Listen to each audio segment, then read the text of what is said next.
pemirsa di rumah apa kabar? Senang sekali rasanya kita bisa kembali bertemu di hari Sabtu di acara yang memang membahas mengenai finansial, di mana lagi kalau bukan di Duit. Karena nggak ada penonton, jadi kami tepuk tangan sendiri, ya. Kan physical distancing, betul. Ya, social distancing, ya. Tapi ngelihat Tike ya, bisa gini agak coba. Dua-duanya. Nah. Oh, aku rindu. Aku Lucky Reza atau Farida Harja? Lucky Reza dong. Aduh, Tike kangen banget sama orang tuaku. Ya iyalah, ini kan kita udah hampir 2 bulan atau 2 bulan hampir 3 bulan. Hampir 3 bulan nggak ada pulang ke Bandung karena memang mengikuti anjuran pemerintah. Ya kalau kemarin oke lah nggak pulang. Ini mau mudik, nggak mudik. Aku kangen sekali sama orang tuaku. Ya. Sungkem ya harusnya. Iya bener. Ya, adik-adikku, keponakanku, bahkan ada keponakanku yang tiba-tiba udah gede aja gitu. Iya. Karena setahun terakhir memang agak lagi susah pulang ke Bandung gitu kan. Tiba-tiba udah, hah kamu udah mau ulang tahun lagi gitu. Ya tapi Sedih. nggak apa-apa tahun ini nggak mudik. Yang penting kita bisa tetap sehat Iya dan sih. tetap asik karena mungkin kitanya sih sehat, tapi kan kalau kita ketemu orang tua kita itu kan punya resiko lebih besar terkena paparan virus COVID-19 ini. Walaupun kita tetap di Jakarta, nggak pada mudik, tapi bisa tetap asik kok.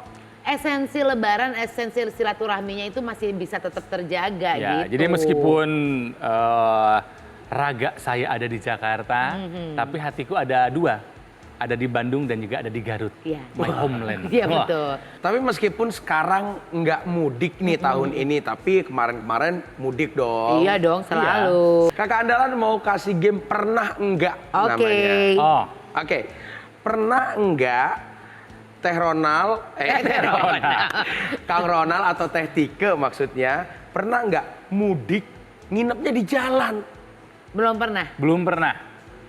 Meskipun panjang itu. Karena sepanjang-panjangnya mudik, itu jaraknya hanya Bandung Garut, hanya 65 kilo. Jadi sampai nginep di jalan sih enggak. Aku pernah. Gitu loh. Waktu itu Idul Adha tapi bukan Idul Fitri.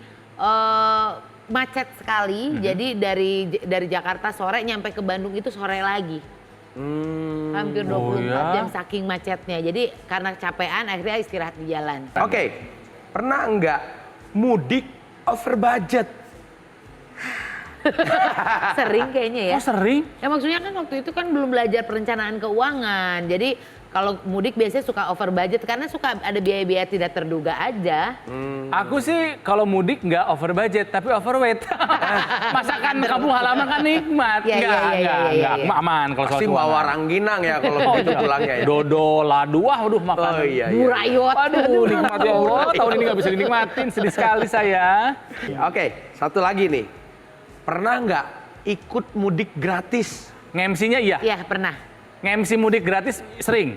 Belum pernah Tapi ikut nge-MC mudik gratis. tapi ikutan mudik gratis enggak karena masih ada yang lebih membutuhkan Nah, untuk iya, mudik itu dia. gratis daripada kami. Betul. Saya pernah mudik gratis. Iya. Dibayarin orang tua. Sayanya gratis. Oh iya pasti. Waktu itu saya juga ditawarin pernah mudik tapi nggak saya ambil. Karena? Apa? Ke Semarang. Oh kan Bapak nggak pulang ke Ngapain saya ke Semarang? Semarang? Keluarga saya kan di Bandung Iya betul. dan di Garut. Tapi kasihan nih bintang tamu kita juga hari ini ya. Selain kita anggurin dia juga nggak mudik tahun ini. Kakak angkatan kita, saya satu sekolah sama beliau SMA, sama-sama dari Bandung, ada Kang Arman Maulana. Kang Arman. Kang Arman juga kita sebagai dunia hiburan ini tidak ada pemasukan ya Kang ya. Waduh, gimana nih Kang Arman nih? Iya, Tuh kan kasihan dia tuh nggak ada pemasukan. Padahal biasanya bulan Ramadan itu Gigi tur tuh, ngabuburit tur ya Kang ya? iya. Iya tuh lihat. Ya ada sih, ada show konser di rumah aja gitu ya. Berapa ya? Ada 2-3 titik lah, 2-3 titik gitu ya. Di com.com gitu. Cuma memang sih kan kalau kita mau jujur secara bayaran uangnya pasti kan sama. Beda, iya betul. Ya.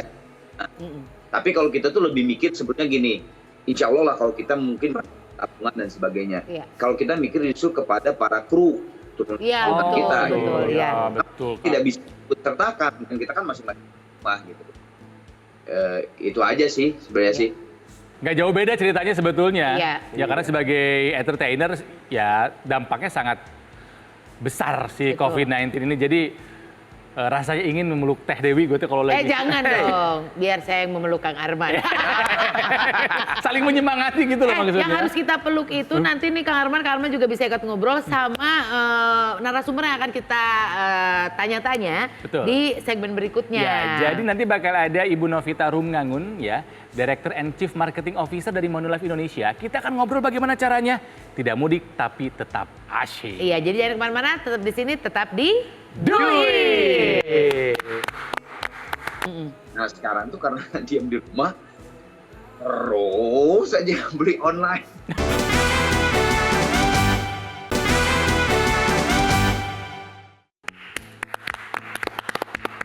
Karena nggak ada yang tepuk tangan, jadi kami tepuk tangan sendiri ya. Sesuai dengan anjuran pemerintah, kami masih menerapkan physical distancing dan juga social distancing. Cuman gara-garanya aku kan nggak pulang ke Bandung gitu loh. Iya, memang kan Rindu banget sama orang tuaku, sama adik-adikku, keponakanku. Lebaran kali ini memang agak berbeda dari lebaran sebelumnya karena kita tidak boleh mudik. Iya. Begitu. Oke, berbicara mengenai mudik ya, mengenai mudik yang tahun ini kayaknya kita tidak melakukan. Dilihat dari sisi finansialnya ya. Sekarang kita akan tersambung juga dengan hubungan via Skype. Ada Director and Chief Marketing Officer dari Manulife Indonesia, Ibu Novita Rumngangun. Hai Ibu Nona! Apa kabar Bu? Hai Bu Nona. Udah lama banget gak ketemu sama Bu Nona. Akhirnya kita ketemu muka tapi lewat udara. Lewat Skype.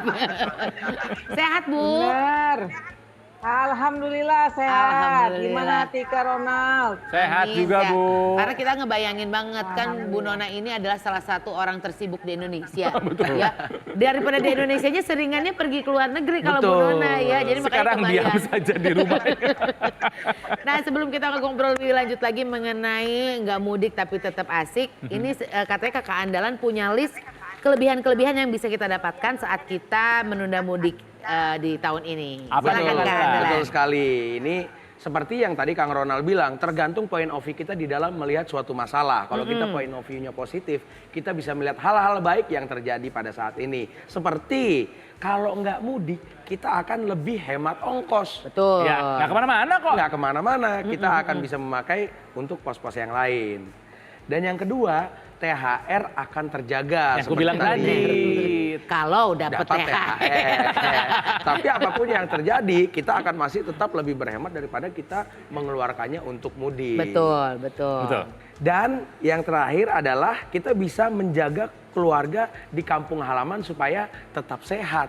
Iya, memutus mata rantai COVID-19 itu sih sebetulnya ya. Betul. Kenapa kita tuh nggak boleh atau dihimbau untuk dilarang mudik dulu gitu. Iya, jadi kita tidak menjadi orang yang selfish atau egois, tapi kita bisa memikirkan kesehatan keluarga-keluarga kita di kampung dengan kita tidak datang ke kampung. Iya, Oke. betul. Itu tadi mungkin beberapa kelebihan dari tidak mudik ya di masa pandemi begini. Iya. Ya, cuman penasaran nih, sebelum nanti kita ngobrol lebih dalam lagi sama Bu Nona ya. Kang Arman, karena nggak mudik juga kan kita sebagai sama-sama orang Bandung gitu kan ya. Ini gara-gara banyak berdiam di rumah, pos-pos pengeluaran jadi membengkak sama aja atau malah berkurang? Bisa dibilang ya, bisa dibilang tidak. Lah gimana? Gimana dong? Jawab tuh harus jangan setengah-setengah nih. Nggak Kang kemana-mana Arman. tapi tetap beli sepatu jangan-jangan nih si Kang Arman nih. Enggak. Oh enggak? Maksudnya Maksudnya gimana? tuh gini, terutama anak. Oh iya. Nah, anak kan sekarang kan diam terus di rumah nih. Ya. Ya. Nah biasanya kalau waktu kemarin sebelum COVID-19 ini kan ya dia pergi, tapi biasanya pergi tuh dia sama teman-temannya cuman jalan-jalan doang gitu. Ke mall pun dia cuman ya paling makan doang atau jajan apa gitu ya. Nah sekarang tuh karena diam di rumah, terus aja beli online. Agak susah melawan keinginan antara Teh Dewi sama Naja kayaknya ya. Kita lawan susah nih, udah ya boleh aja lah gitu ya. Nah kalau dari Bu Nona sendiri gimana nih Bu tipsnya supaya kita tidak mudik tapi tetap asik? Iya, asik Oh, biasa iya. asik.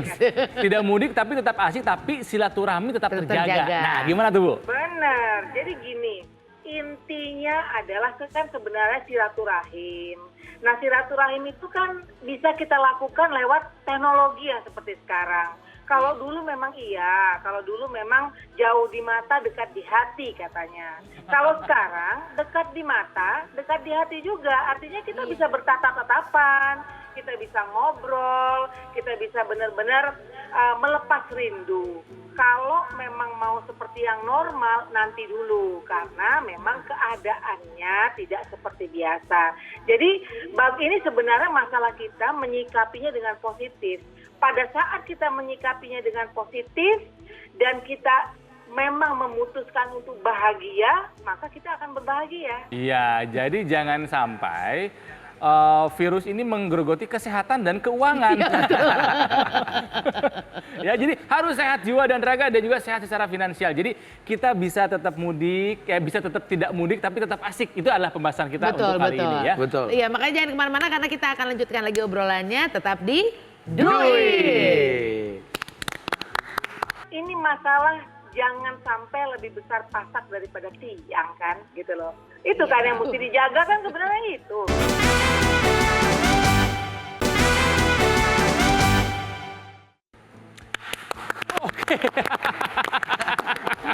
Pemirsa. Aduh, belum terbiasa tepuk tangan sendiri, biasa ada penonton. Ada kan lagunya tepuk sendiri. Itu kayak Caca Handika. Ngomong sendiri, tepuk tangan sendiri ya. Iya. Kita kembali lagi di Duit. Tidak mudik tetap asik, bisa. Betul, karena kan ini memang sudah peraturan dari pemerintah ya. Semenjak tanggal 20 April kemarin, kita itu tidak diperkenankan untuk mudik ya. Iya. Gitu, jadinya memang tidak bisa pulang dulu, Betul. ketemu sama orang tua, sama sanak saudara. Bukan gitu. hanya dihimbau, tapi udah ada sanksi hukumnya sekarang itu ya. Nah, ini yang menarik sih sebetulnya tadi Bu Dona, ada perspektif perencanaan keuangan yang katanya nggak mudik itu bisa lebih asik sebetulnya soal perencanaan keuangan itu. Kok bisa begitu sih, Bu? Iya, benar. Sebenarnya gini, saya selalu bilang adalah bagaimana kita menyikapinya. Kalau kita menyikapinya positif, maka outcome-nya atau hasilnya akan positif. Untuk perencanaan keuangan, kita berhemat, kita tahu kebutuhan dan keinginan seperti apa. Nggak ada COVID juga harus kita lakukan gitu loh, Betul. apalagi ada COVID. Nah, kalau nggak mudik, gitu ya, bisa lebih hemat apa enggak? Semestinya iya. Ya, semestinya iya. Tapi kan tadi saya dengar juga malah jebol nih gara-gara online dan sebagainya gitu kan. Jadi Iya. dalam situasi yang seperti sekarang ini ya, diharapkan buat kita untuk melakukan penghematan terlebih dahulu. Ya, yang kedua adalah ada pos-pos yang tadinya kita mudik, misalnya hotel, transportasi gitu ya.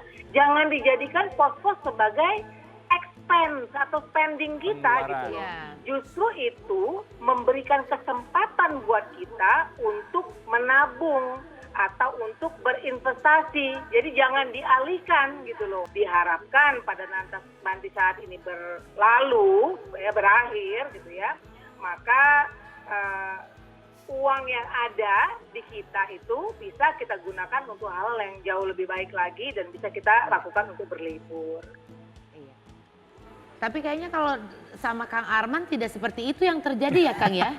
Bahkan di rumah itu membuat lebih boros kayaknya Kang. Coba ceritain Kang, kenapa Kang? Iya kan apa namanya anak ya, terutama si anak gitu. Kayak kalau kita malah, kalau saya sama Dewi sih udah ngeskolot iya gitunya maksudnya teh. Nah kalau anak kan wajar gitu ya remaja yang disuruh stay at home sampai 2 bulan kan, sekarang nggak mau 2 Iya, bulan. Iya, betul. Pasti kan kebosanan itu kan akan ada gitu kan. Terus ya misalnya gitu. Dia, Pak, aduh boleh nggak Pak aku beli itu crossing gitu ya, dibilang. Ya sekarang lagi naik tuh di anak-anak. Ya udah boleh silakan gitu kan. Terus kan tiba-tiba tambah seminggu lagi, tambah dong di rumah terus. Pak boleh nggak beli tokoh-tokohnya? Nyasok Pak. Belum lagi kayak ini makanya beli makanan yang online itu. Iya, gitu kan. betul. Sama-sama tuh. Walaupun Dewi masak gitu kan, tapi tetap aja kan namanya juga anak-anak ya gitu kan. Makan yang pertama misal burger gitu ya. Makan kedua tuh kan pasti kan kalau si burger itu masih ada pasti mau kan, pengen makan lain gitu kan. Nah itu biasanya ya pesan-pesan tuh gitu kayak gitu. Ya sama satu hal yang sekarang ada di setiap rumah. Karena saya ngalamin juga, Tika ngalamin juga, kakak Anda juga mungkin ngalamin. Iya. Setiap hari Bu Nona selalu ada teriakan di luar, pakai. Sehari bisa 2-3 kali. Oh my Mungkin God. pertanyaannya hampir sama, mungkin Kang Arman juga kita berempat. Itu bagaimana menghadapi hal seperti itu? Kok kayaknya paketnya makin banyak tinggal di rumah tuh ya? Sebenarnya gini, kalau memang kita mau beli sesuatu online, ya sah-sah aja. Kayak Mas Arman tadi gitu, pengen membahagiakan anak gitu ya. Dan supaya anak gak bosen tentunya, ya sah-sah aja. Sebenarnya kan ini masalah jangan sampai lebih besar pasak daripada tiang kan gitu loh. Itu kan yang mesti dijaga kan sebenarnya itu gitu ya.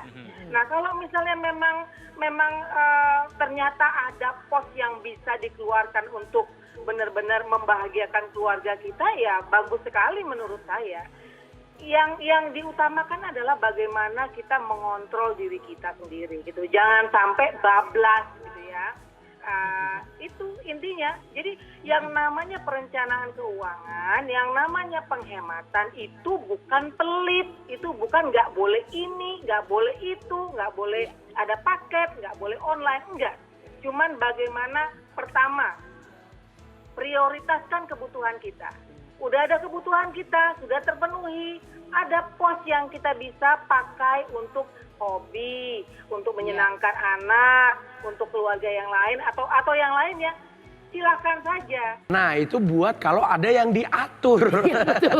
Kalau nggak ada yang dikontrolnya gimana? Nah gitu ya? susah kan. Nah ini pertanyaan saya Bu Nona, bagaimana untuk nasib rekan-rekan dan saudara-saudara yang bahkan penghasilan berkurang, THR pun tidak ada gitu.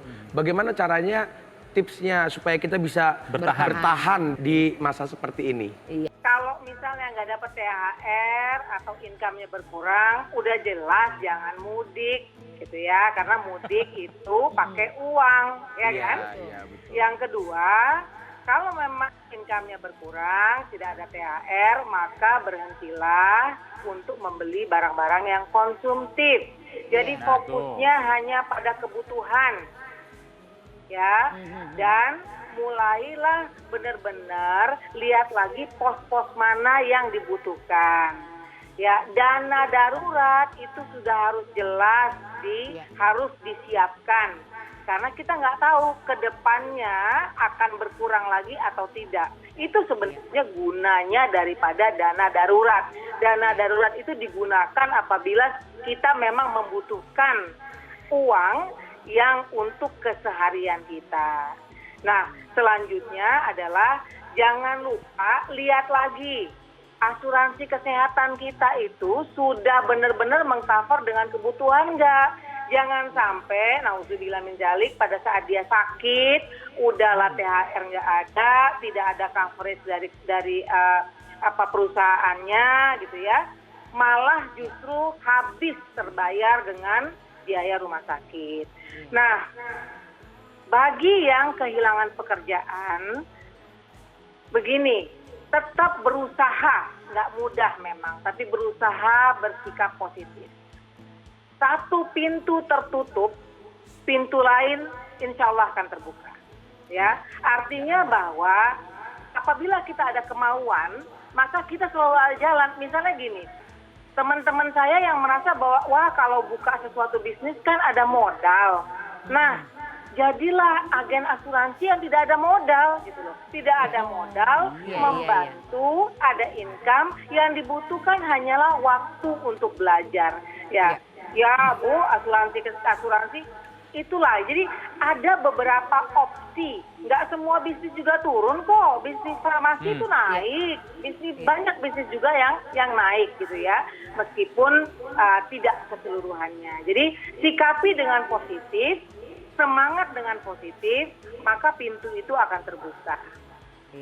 Ya, satu hal yang saya syukuri di saat pandemi sekarang ya, saya, Tike dan juga Kakak Andalan adalah kami punya asuransi, kami Iya. punya proteksi di saat yang penuh dengan ketidakpastian ini. Betul, dan ini ya. yakin memang pada saat ini ya proteksi memang berguna sekali. Bahkan dengar-dengar kemarin dari teman kita ya bahwa asuransi adalah termasuk bisnis yang lagi naik-naiknya nih dari masa-masa begini Iya. katanya. Lagi Betul, sibuk-sibuknya karena banget. memang pada saat ketidakpastian biasanya orang baru mikir. Iya, betul, Seharusnya betul. itu sudah dipikirkan dari jauh-jauh hari sebelumnya Iya. untuk antisipasi pada saat ini. Betul. Tapi sekali lagi tidak pernah ada kata terlambat Ya. untuk memulai sesuatu yang baik seperti memiliki asuransi. Nah, bicara mengenai asuransi nih Bu, kan anak-anak muda nih yang masih single kayak Kakak Andalan masih belum punya kewajiban lah ya yang besar gitu. Nah, mereka ini juga masih belum punya tanggungan, masih pada sehat juga. Apa memang perlu proteksi gitu kan? Yang namanya proteksi itu sebenarnya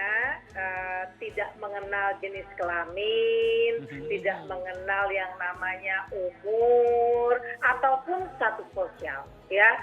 Nggak ada itu yang namanya mau sakit, oh karena dia orang kaya, ya kan, dan punya duit, ya udah yang sakit orang kaya aja. Atau karena dia single, belum punya tanggungan, maka ya yang single aja, yang sakit, nggak ada seperti itu. Dan asuransi itu dibutuhkan dan memang saatnya dibeli, memang pada saat kita sehat. Kalau kita lagi sakit, justru asuransi tidak bisa menerima. Nah, karena kita tidak pernah tahu kapan kita sakit, sehingga kalau kita tahu kapan kita sakit, kita bisa ngumpulin duit. Nah, kalau kita punya asuransi, biarkan Cover. perusahaan asuransi itu yang membayar. Ya, pada saat kita sakit, jadi kita konsentrasi kepada penyembuhan. Nah, kembali lagi, saya mau menekankan yang namanya musibah, kejadian, sakit itu nggak ada itu, lihat-lihat status sosial, lihat-lihat umur, dan lihat-lihat jenis kelamin. Iya. Nggak pilih-pilih sakit tuh. Betul, Iya. betul sekali.